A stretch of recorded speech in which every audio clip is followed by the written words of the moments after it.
Good morning. It's Thursday, the 8th of April 2021. My guest today is Bob Nicholls. Bob spent pretty much all his working life in the Midland area as a pharmacist, and is prepared to share with us his memories of those working days in Midland, 60s through to basically the 90s and on. Good morning, Bob, and can you tell me where and when you were born? Yeah, Don, I was born in Nedlands, in Perth, on the 13th of December 1936. And you spent your childhood years in Netherlands? In the Nedlands area, yeah, until I got married. I went to the East Claremont practicing school for my primary education, and then I got a scholarship to Perth Modern School, and I went there for the 5 years. After that I got apprenticed to my uncle, who had a well-known pharmacy in Perth, Howlings, on the corner of Milligan Street. And at that time, education was you spent half the time in the pharmacy and half the time you went to the Perth Technical College in the mornings for lectures. Was that in James Street? No, that was in St George's Terrace, the old white building that was, Oh, it's still there. Yeah, heritage listed, no doubt. And then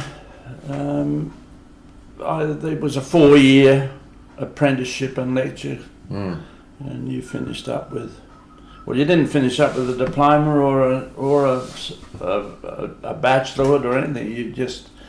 Your title was Member of the Pharmaceutical Society, MPS. But you have a certificate. I had a certificate. I go on the wall. Yeah. So, just dropping back to Netherlands, what did Dad do that sort of may have influenced your decision to go to pharmacy, and what was your decision to go to pharmacy? Oh, well, my father was an engineer in the then Postmaster General's department. He didn't really encourage me to do engineering. I at one stage toyed with being an agricultural scientist, but then Dad got advice that there were a lot of them around the place, and then I decided to do dentistry, and I had a Commonwealth scholarship to go to the university to do dentistry. And then my uncle, who owned this big city pharmacy and had no children, suggested I should join him with a view to eventually taking over the pharmacy. And as I had no great ambition for anything, I decided, that sounded like an offer that shouldn't be refused. Yeah, that's right. So that's why I went and did pharmacy. What age were you when into that apprenticeship? 17. Right. You would have had a car by then? No, we didn't have a car. I didn't have a car. So how did you get around? By bus. I went to modern school from Netherlands on 2 buses, or I used to catch the bus into Perth, and then a tram from Hay Street out to Princess Margaret Hospital and walk across to modern school. Amazing. You have a push bike? I had a push bike, and later on I did, in good weather, I used to ride to modern school, From Netherlands? So you've got some quite pleasant memories of working with your uncle over that time? Not really. He was a difficult man. I think most people would agree. Certainly his apprentices would. I stayed with him. I finished my apprenticeship. I stayed with him for 4 years, at which time I decided that time had come. Things weren't panning out the way they might have, so I looked in the paper, saw an advertisement from a pharmacist from John Lewis, who had a very successful pharmacy on the corner of, right opposite the town hall, on the corner. It's now a taxation taxation place. This is Midland. We're back in we're in Midland now. Yeah, we're in Midland. So we're talking about opposite the Midland Town Hall. Yeah. On the corner, well, the junction of Great Northern That's and Great right. Eastern. That's Railway. right. John was a very successful pharmacist, and he had what he called the Renown pharmacy down in Great Northern Highway, and he needed a manager for that. So where was the location? The specific location of that? The location was right beside Flash Cycles. There was a laneway that went between there was a little group of shops, of 3 shops. The one closest to the laneway was the Renown pharmacy, Right. and on the other side of the laneway was Flash Cycles, and behind the pharmacy, Flash Cycles had their shed and workshop where they built the bicycles. Fred Tedge, I remember quite well. The other businesses in that area, can you remember when you first moved there, what other businesses were close by or opposite? Yeah, opposite was just up in the avenue was Fred Poole, who had Fred's Fashion Fabrics. The R&I Bank, I think, was just a little further up the road. Dr. Greenham was further. Oh, he was on the corner of Stafford. Further north. Yeah. No, Greenham was in Great Northern Highway. Then. He had a practice, and his house, and he didn't live in the house. I think he lived up in He lived in Stafford Street. The Avenue. Avenue, near the Avenue and Stafford Street. There was an old hall there next to Webster's. Do you remember an old wooden hall there? Next to Webster Motors. Going up north, up towards the convent. I don't sort of remember that particular one, no. But you certainly remember Webster Motors. Oh yeah. I bought a number of cars from Webster Motors. Remember Peter Webster and they were quite the thing in Midland. They were. Websters. Yeah. So when you took this business over, well, I managed it for couple of years, and then John, and many people will remember his wife better than John, Ida Lewis. She was the brains behind the business part of it. Very strong, forceful woman she was. Anyway, John decided to retire, and he offered me the pharmacy. Right. And I made negotiations with F.H. Fording and Company, the drug warehouse. They lent me the money to buy it, and then I paid them off. Right. So how would Fordings become involved? Because they were a supplier. They were one of the big wholesalers. There were 3 big wholesalers. So you needed someone to underwrite the whole thing. Can you remember the sort of apart from your prescription business? What other ancillary stuff did you sell in the shop? Because chemists these days have everything. Were you restricted to what you could use or sell? Oh no, but we sold a lot of stuff that was our sort of province. I mean, we sold a lot of toothpaste. Ipana toothpaste was the chemist's own brand. We sold lots of toothpaste. We sold toilet paper because it was our province. Also, had a cosmetic business. Everybody had sold quite a lot of cosmetics, and at Christmas time, the cosmetic companies like Helena Rubinstein would bring out gift packs, and they would sell like hot cakes. Those seem to have gone these days. I sold Homiped shoes. That was that built up quite well. There was no medical aids like they have today? We sold some stuff, but things like trusses and some medical aids. Some chemists specialised in that. Craven's Pharmacy in Perth specialised in medical aids. So the clientele you had Midland was also the home of the workshops and the abattoirs, a working class town. How did you find the people coming from a city clientele to Midland clientele? Well, probably the clientele was not a lot different. I remember a lot of my customers worked at the workshops. Blokes would come in and we'd talk about being a driver and things like that. I had people who from the winery, Mrs. Mann, Jack Mann's wife, was a customer. Neil Lamont used to come in and his wife. The owners, and the name escapes me at the moment, from Jane Brook Winery were customers. I remember people like that. So did you have arrangements with doctors for them to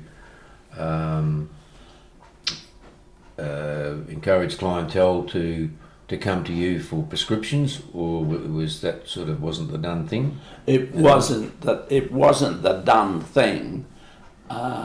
Some chemists did. I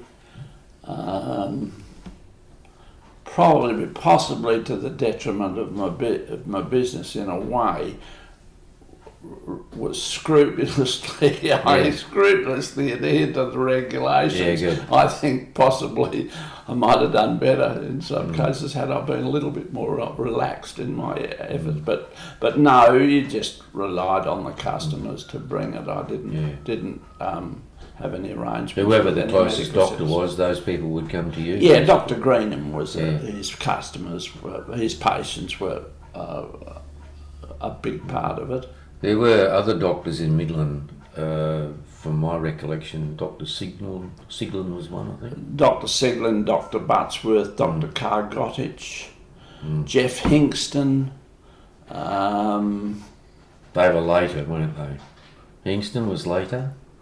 No, he might have been a little later, but I remember him fairly well from that period, early period. Because at that time, the St Andrews Hospital was still in operation. I'm not sure when the hospital closed, but there were doctors. There was a group of doctors in the St Andrews Hospital for some time. Yeah. You would have got clientele from there also? Not really. Percy Johnson would have mainly got tied up with that. I mean, I think Percy's pharmacy was called St Andrews Pharmacy. Oh, right. He would have had that fairly much to himself, the St Andrews group of doctors. Yeah, it was just up the road. And also, in between, Claude Sadler had a pharmacy in Great Eastern Highway, up near Peter Knox's liquor store. And the other pharmacies were Cess Wright's pharmacy. In Helena Street. And a few doors away was Austin Clune and Clune's pharmacy. So prior to the opening of, say, Lewis's pharmacy, Percy Johnson's and other pharmacies in later years, Clunes and Wrights really had an exclusive coverage of Midland. Would that be correct to say? Well, they were the oldest ones. Yeah. I mean, Austin Clune was an old man when I knew him, and he was the son of the original Clune. Right. And Cess Wright, again, was the son of the original Wright. Right. So those pharmacies were already very well established pharmacies in Midland. When I first came out there, and as I say, the proprietors then were elderly. Yeah, so they would have, they wouldn't have been like pharmacies of today with multiple products. They would have just had their exclusive prescription area and similar products that you were selling through these wholesalers. Yes. But of course, pharmacy in those days, a lot of it was compounding, what they call compounding now. Can you describe that? Well, mixing things in a mortar and pestle. Most of the medicines were what we call extemporaneously prepared. They were made up. The doctor would prescribe a mixture which had to be mixed up. There were not that many tablets. There were no penicillin tablets. We didn't have we didn't have digoxin tablets for hearts. We had digitalis tablets, which were the tablets made up commercially, of course, not by the pharmacist, but made from the digitalis leaf. They were brown in colour and they smelled herby. So a lot of dispensing was mixed up, ointments, lotions, mixtures. So it was pretty time consuming making prescriptions. It was. As against today. It was. You couldn't get a prescription with 2 or 3 items and say, hang on 10 minutes and it'll be out. You might say, come back this afternoon if it had ointments and mixtures prescribed. Did you have in your pharmacy, which was still known as the Renown pharmacy? Yes. Through your entire ownership of it? Yes. Right. And did you get to the point where your business was growing and you had to employ other chemists? I should have employed another chemist at times. When I first bought the pharmacy, I think for the first 10 or so years, I probably had 6 weeks off in that period. That's about all. That I don't think helped me in my family life. The kids just had to put up with Dad not being around the place. What hours did you work? And what days did you work in those days? 9 till 5:30, 5 days a week, and Saturdays from 9 till 12. Right. But people took public holidays. Pharmacies and shops didn't open.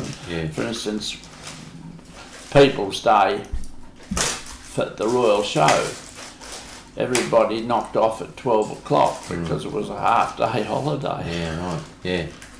Yeah, we had People's Day and Children's Day. Yeah. So were you living in Midland when you were operating the pharmacy? No, I lived in Floreat and I used to commute every day from Floreat to Midland. What was the traffic like coming through there? It started off not too bad. I used to be able to get across in 40 minutes, but later on, particularly around Mount Lawley, they changed the alignment of roads and you couldn't take shortcuts and it sort of stretched out to closer to an hour. Yeah. So being in charge of the pharmacy and mixing all the prescriptions, I remember cleaning bottles for Percy Johnson. This would have formed part of the reusable things for your mortar and pestle work. Can you describe how that sort of worked into reusable bottles? Well, people would bring back their bottle for a refill. Obviously, you just put it aside and mixed up a new one and gave it out, but then later the bottles were all washed and dried. So it was for solutions and mainly solutions that the bottles were used for? Well, any liquid preparation or ointments, powders, dusting powders, or powders to take. Well, they'd be put in jars. They'd be put in jars. One of the things that you don't notice now, in those days, if people will remember, you went into a chemist shop, there was a particular smell of a chemist shop. There was all that chemical smell because everybody had rows and rows of often quite fancy bottles on their back shelves with very fancy labels, and so because of the mixing, the chemist always had this chemically smell, which has completely disappeared now. Did you wear an apron in those days? Wore a white coat. Oh, you're right. Yeah, chemists were meticulous about wearing their white coat. Again, that's something that's changed. So you must have had staff. What sort of staff did you develop over the years? At one stage, I had 3 staff. By the time I gave up the business and closed it down, because Midland Gate had started, Centrepoint had started first, and then Midland Gate, and that part of Great Northern Highway, old Great Northern Highway as it was then, died off, and the landlord said he wanted more rent, and I said, well, I can't afford to pay you. And so at that stage I'd gone off a lease and was on a weekly tenancy. Oh, right. And so I just decided to close it down. And at that stage I had one girl working for me. On Saturdays I worked by myself. It was very, very quiet. Oh, yeah. And I finished up deciding to pull the pin. In the earlier days, what maximum number of staff would you have had? 3.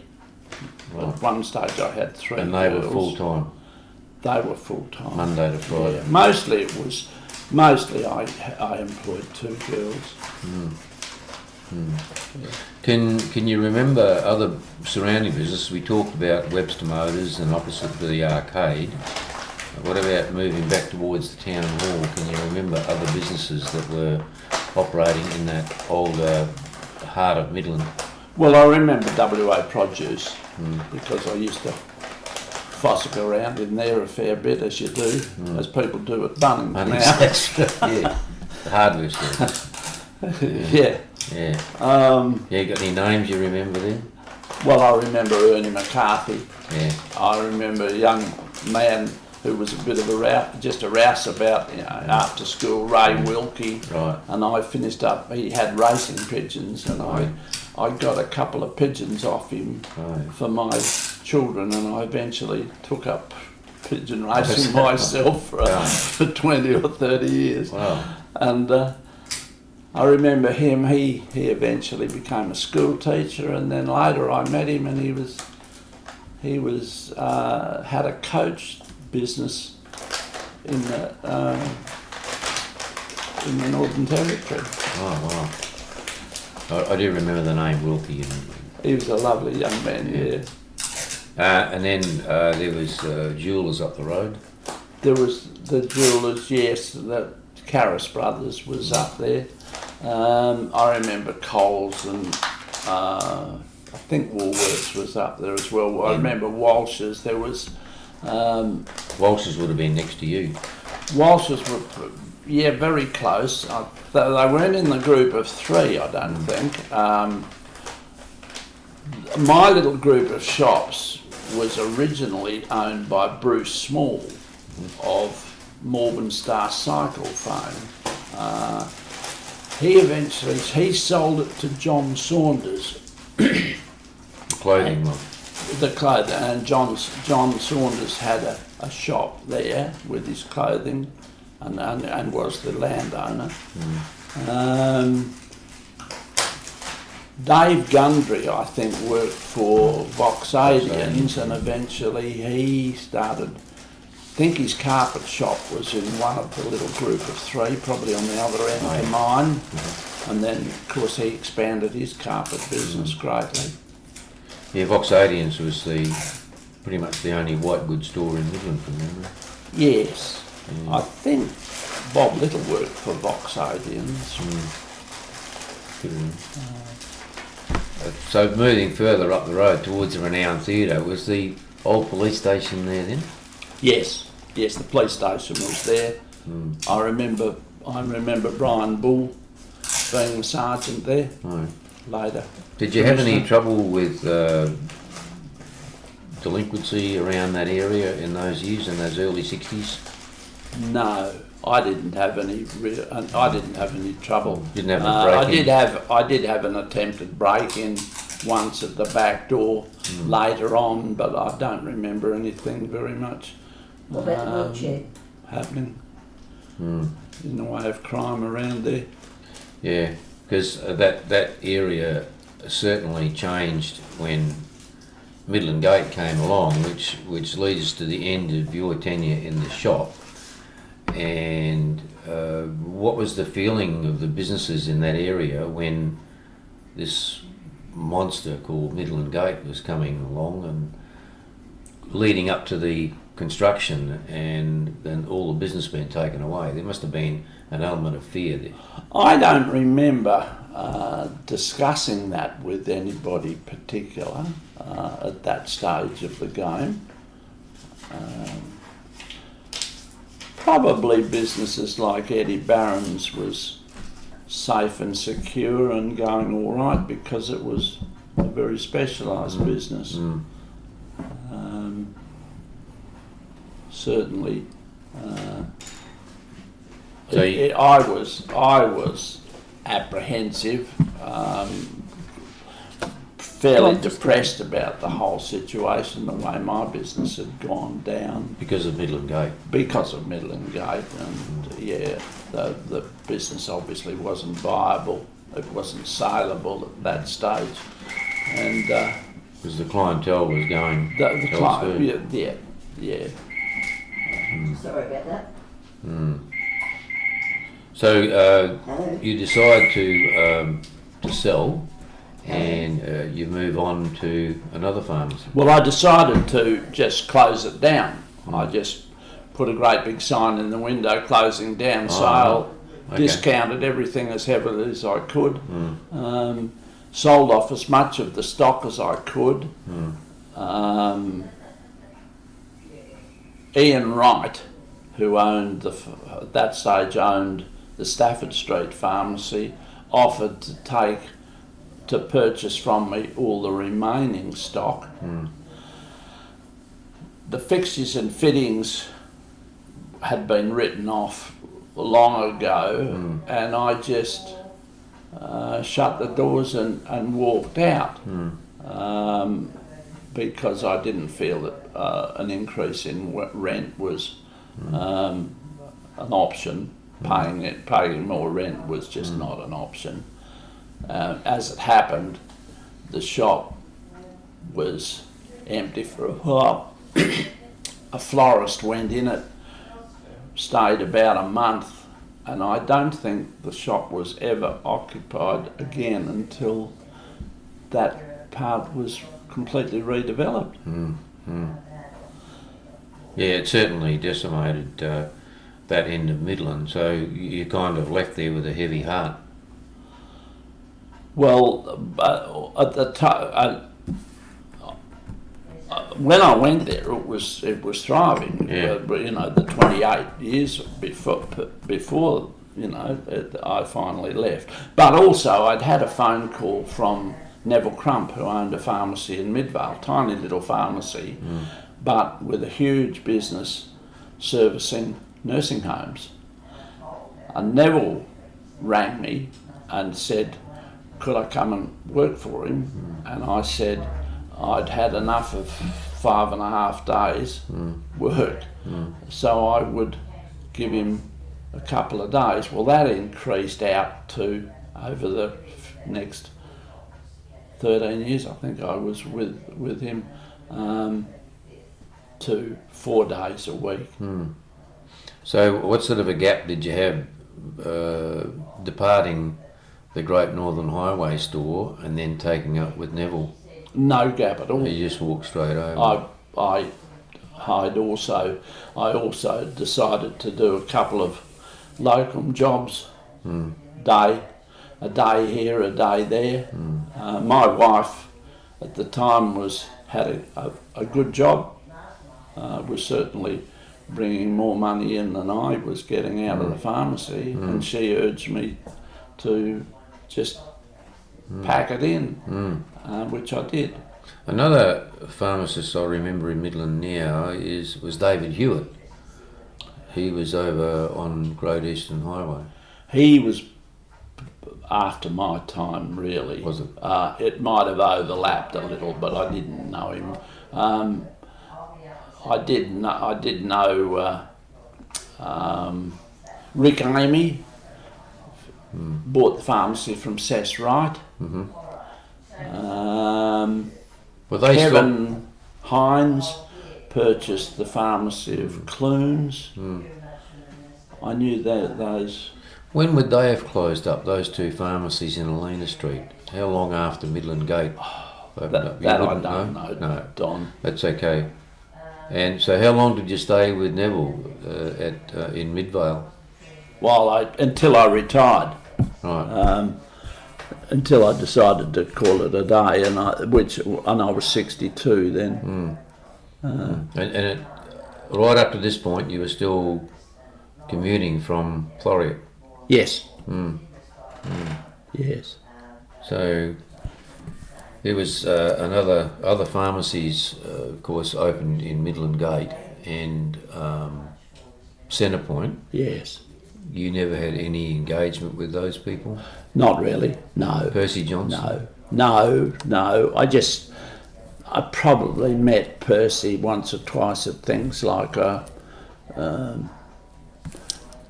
there was the Midland Businessmen's Association or club or something. It was a bit like a Chamber of Commerce, which was mainly a social gathering. I remember going there. That was John Lewis encouraged me to get into that. Bank managers I got to know. I can't remember their names now. Which bank did you deal with? I dealt with the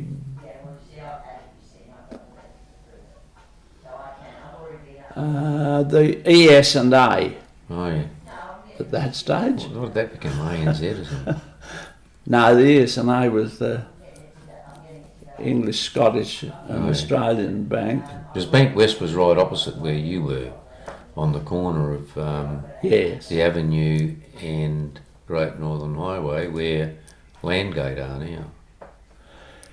They opened up. I got an idea they changed. They built a new building there. I think they were. I've got a feeling they were on the same side as Flash Cycles originally, and then they built the new building over. Right. That's my impression. I might be wrong. Because there was a Toyota dealership up the road too, towards Ivan Ersich's garage.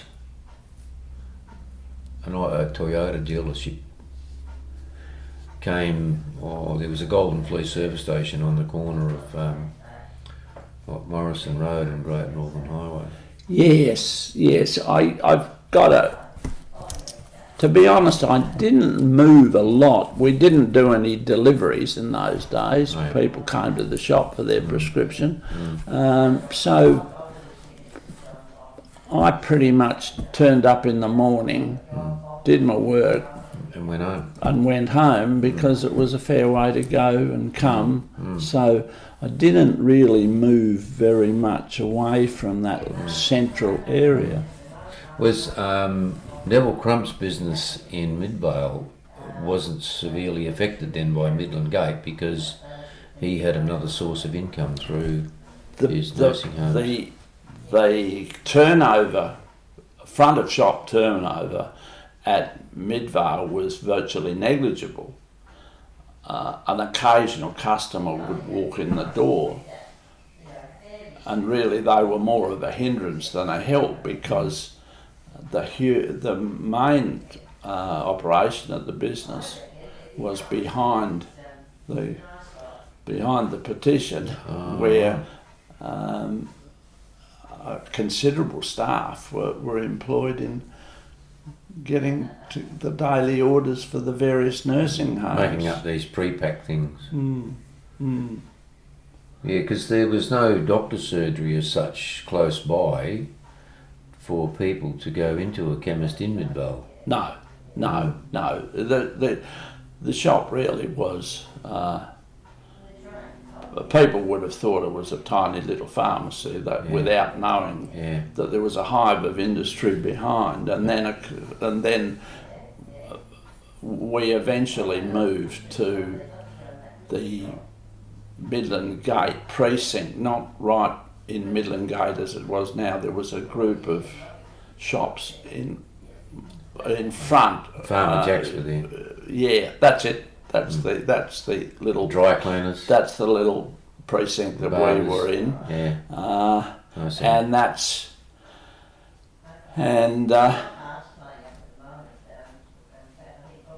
where we moved to. The rent would have been far cheaper in Midvale. Oh, I imagine so. Going over there.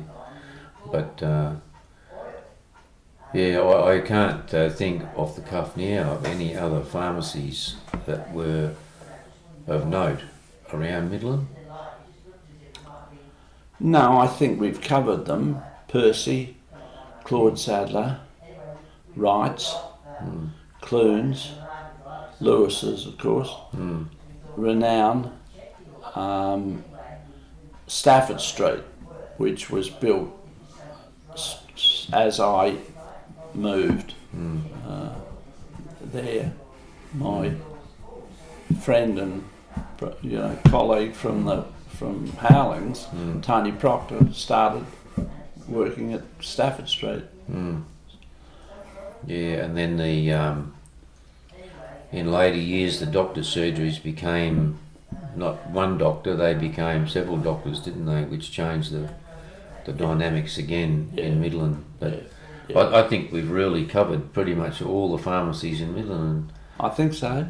We've learnt a little bit more. Thanks very much for your time, Bob.